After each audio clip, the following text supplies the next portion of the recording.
have biological boys playing in girls' sports. It is the women's issue of our time.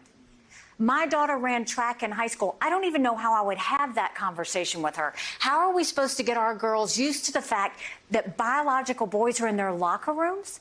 And then we wonder why a third of our teenage girls seriously contemplated suicide last year? The women's issue of our time. Okay, that was a deeply dangerous, entirely false statement from one of the Republican candidates for president, Nikki Haley. I mean, first of all, there's absolutely zero evidence that kids playing in or using the bathroom of the gender that they identify, or playing in sports or using the bathroom of the gender they identify with is responsible for a rise in, teenage girls contemplating suicide.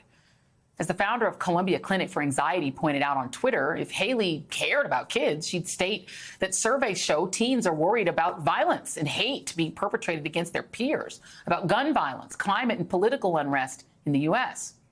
There hasn't been a pervasive mention of teenage girls anxious about sports or bathrooms. In fact, in 2021, there were about 42,000 children diagnosed with gender dysphoria, 42,000.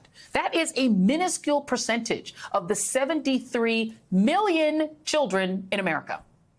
And it's the LGBTQ plus population that Nikki Haley should be focused on if she's concerned about teenage suicide. A report from the Trevor Project found that 45% of LGBTQ youth seriously considered attempting suicide in the past year, including more than half of transgender and non-binary youth. But beyond how offensive that statement was, it has a glaring political purpose. Saying that this is the most pressing issue for women allows Republicans to sidestep the huge problem that they have with how Americans feel about their seizure of women's bodily autonomy by banning abortion. Joining me now is Kelly Robinson, president of the Human Rights Campaign. And thank you for being here, Kelly. Welcome back. One of the many reasons we wanted to have you back on is your old job used to be with Planned Parenthood Action Fund. So you've literally been at the cross-section of the two things that we want to talk about. I wrote down two words as I was coming in the commercial break before this: deflection and control.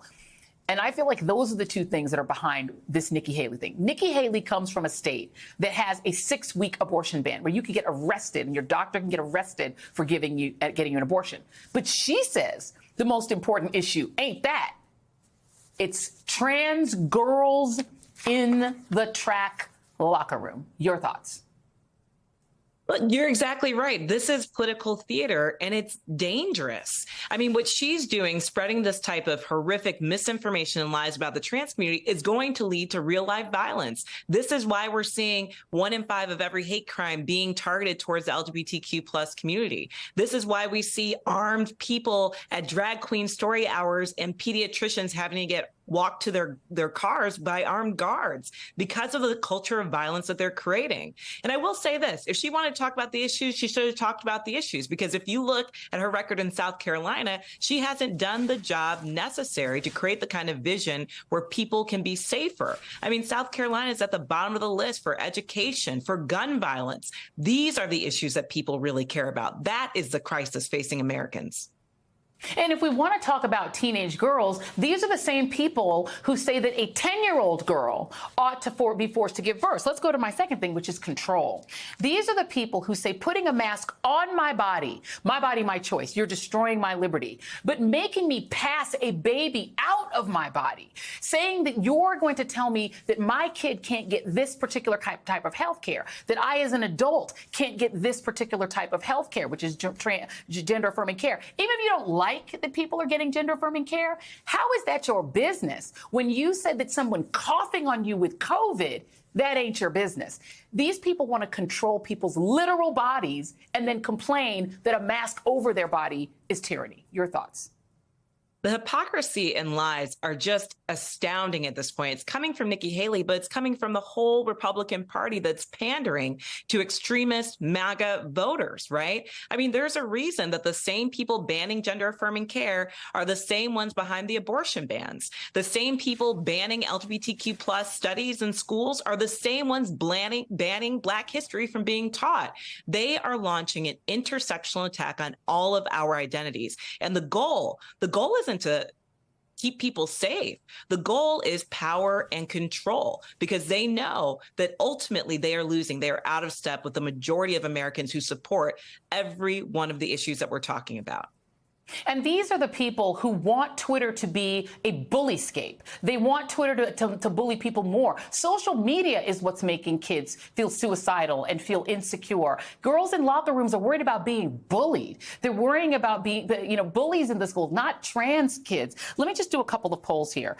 The KFF did a poll. Which party best represents your views on abortion? Democratic Party, 42%. Neither party, 32%. Republican Party down at 26%. Voters who would only vote for a candidate who shares their views on abortion, 30% of all voters, but 46% of Democratic voters and 35% of women voters. Support for gay marriage, high. Transgender people support, high. And the only place where Republicans are in a majority position, boom, on issues relating to trans girls playing sports. They're using this because you are a great intersectional guest, to distract from abortion, because they didn't give a damn about this literally a year ago.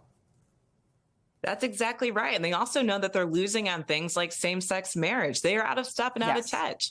And I think the biggest thing is that there are children watching right now. 1 in 5 of Gen Z identifies as a member of the LGBTQ community. Not only that, 70% of all people in the U.S. believe that trans people should be and must be protected from discrimination. This is a moral crisis for all of us. It is incumbent upon every person watching this play out to reject their lies, to reject their violent ideology, and stand up for our kids.